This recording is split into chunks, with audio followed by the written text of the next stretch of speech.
రైతు సోదరులందరికీ నమస్కారం. మీరు చూస్తున్నారు చంద్ర అప్డేట్ లేనింగ్. ఈరోజు మనం వరి నారకాయలో ఉన్నాం. ప్రస్తుతం చలి తీవ్రత వల్ల మొక్క అంటే వరి నారు ఎదుగుదల లేకపోవడంతో రైతులు తీవ్ర ఇబ్బందులు పడుతున్నారు. దీనికి మునారా అగ్రో టెక్నాలజీస్ వారి ఇంటెక్ మరియు బ్లాక్ గోల్డ్ను కాంప్లెక్స్ ఎరువులో కలిపి చల్లుకున్నట్టే మొక్క వేరు వ్యవస్థ గ్రోతింగ్ అనేది మంచిగా వస్తుంది. దాంతోపాటు మనం అదేవిధంగా ఇక్కడ చూడవచ్చు ఏ విధంగా ఉందనేది కూడా. నార ఎదుగుదల లేకపోవడంతో రైతు చాలా తీవ్ర ఇబ్బందులకు గురవుతున్నాడు.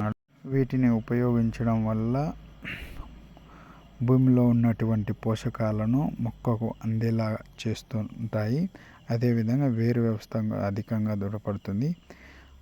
మరియు నాటిన 20 రోజుల కాల వ్యవధిలో మనం వేసేటువంటి కాంప్లెక్స్ ఎరువులలో ఎకరాకు 1/2 లీటర్ చొప్పున బ్లాక్ గోల్డ్ మరియు 8 కేజీల చొప్పున ఇంటెక్ను కాంప్లెక్స్ ఎరువులలో కలిపి చల్లుకున్నట్లయితే అధికంగా పిలకలు వస్తాయి. మరిన్ని వివరాలకు స్క్రీన్ మీద ఉన్న నెంబర్